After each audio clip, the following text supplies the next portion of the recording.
hello, how are you? Hi, I'm great. How are you? Not too bad. How are you finding AnimeCon? AnimeCon has been really lovely. Everyone's treating us great. The fans have been so sweet. I'm having a great time. That's amazing. So, you voiced one of the most powerful characters in all of Genshin Impact, which is one that I have in my team because she does so much damage. I absolutely love her. I know. Yeah. So how did you get into the role? Like what happened? My agent sent me a set of sides that happened to be from this game, but it was under like a code name. So I didn't really know that it was Genshin at the time. But like the character, this time it had like a character image. Not all auditions do, but there was a character image, and she looked really pretty.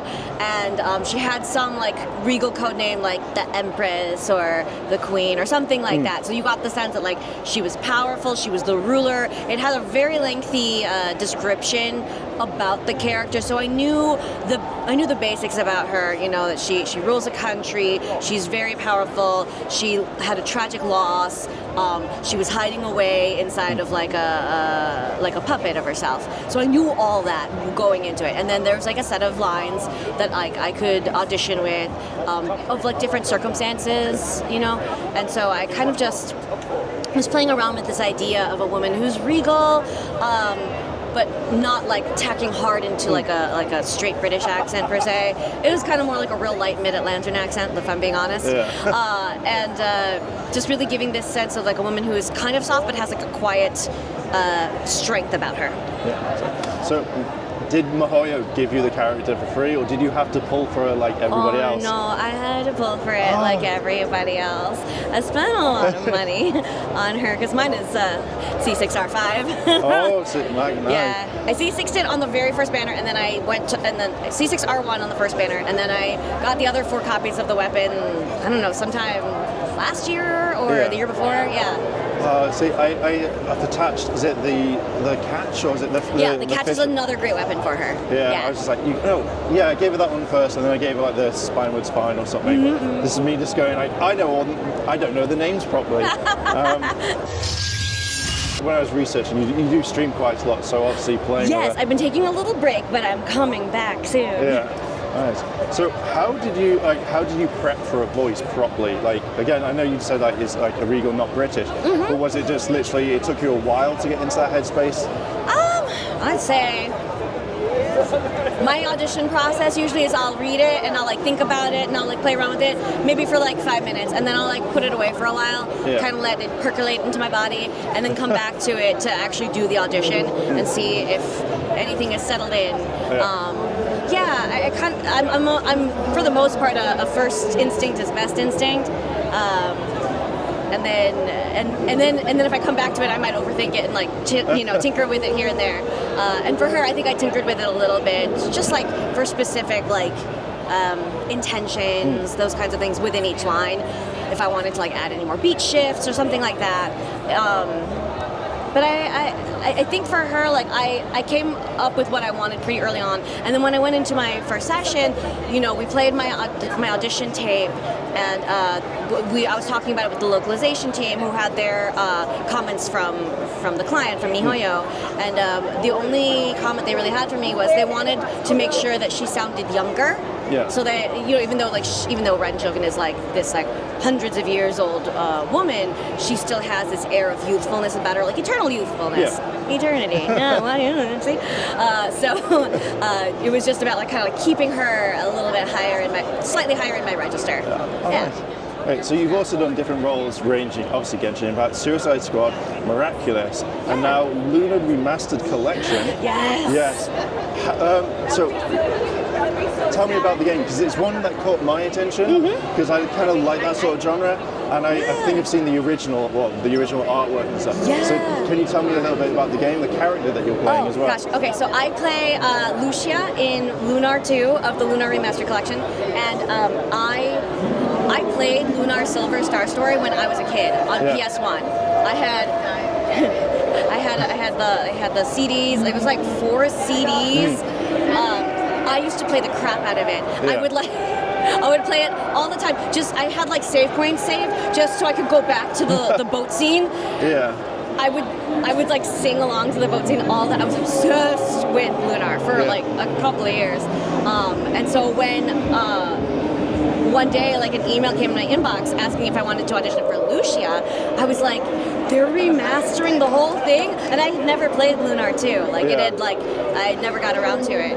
I was just so excited because it was such a part of my childhood, and I was really happy that I booked it because that was really special to me, and I got to sing both of the ending themes. Oh wow! Yeah, as Lucia, so it was really special for me. I'm gonna have to get it because again, it caught my attention. Yeah. So now that your voice, I'm like, yes, instant buy. Yeah. You know, in that time, you didn't have a ton of like cutscenes in JRPGs like that, and certainly not with the full anime style animation. They were like little tiny movies within the game. Like it was really cool to see. Yeah. Do you think like it's getting more popular now, that sort of old genre, to be remastered?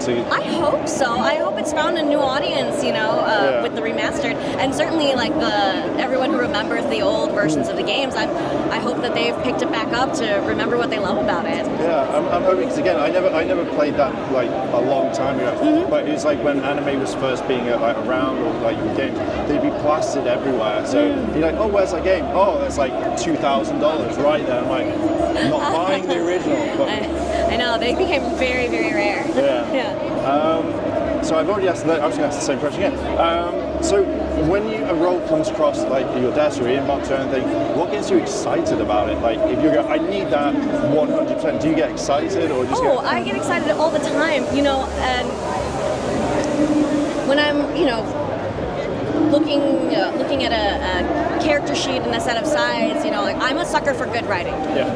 If the lines that I'm reading are compelling, if this character is compelling, especially if it's a comedic role, like if the lines are funny, I'm like, I would love to work on that. Like that would just be a joy to work on,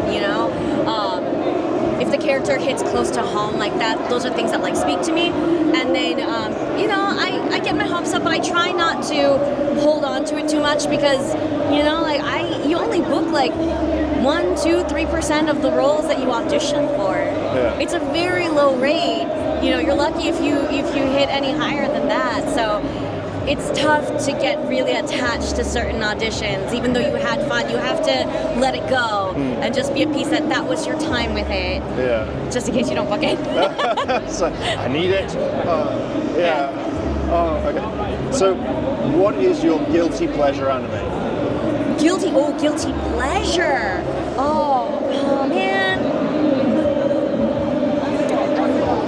I mean, it's sort of a guilty pleasure, but it's also just legitimately a good anime. But like Ouran High School Host Club, it's a little fluffier, but like it's so good. And that theme song, like every time you hear it, you're like, kiss, kiss, fall in love.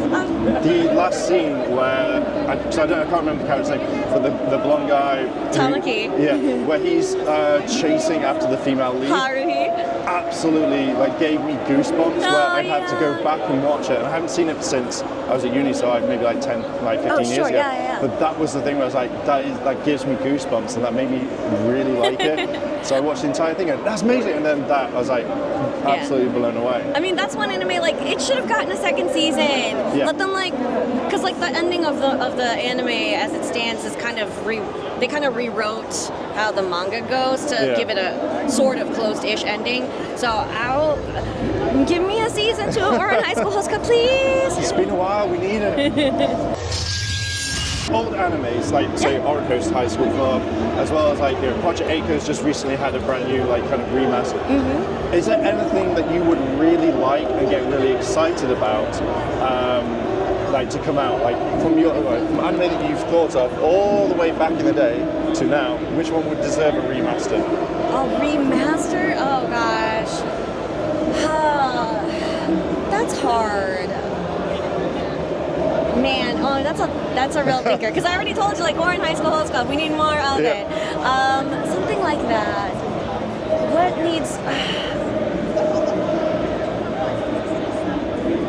I was gonna say Ghost in the Shell, but I think Ghost in the Shell is getting something new. So I'm ruining it for myself. Give me more Cowboy Bebop. There's one. Yeah, that's kind of an easy one. Okay, I'll give you one last one then. Okay, yeah. Okay. is there a dream character, past or present, that you would love to voice? I mean, right, you've got the role 100%, but which character or which anime? Okay.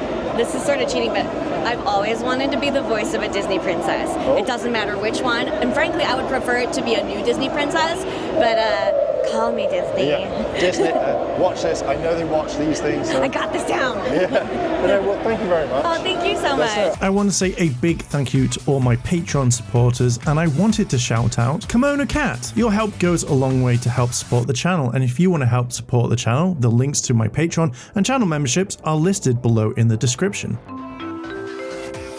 あらあら、チャンネルをサポートしてくれてありがとうございます。チャンネル登録、高評価お願いします。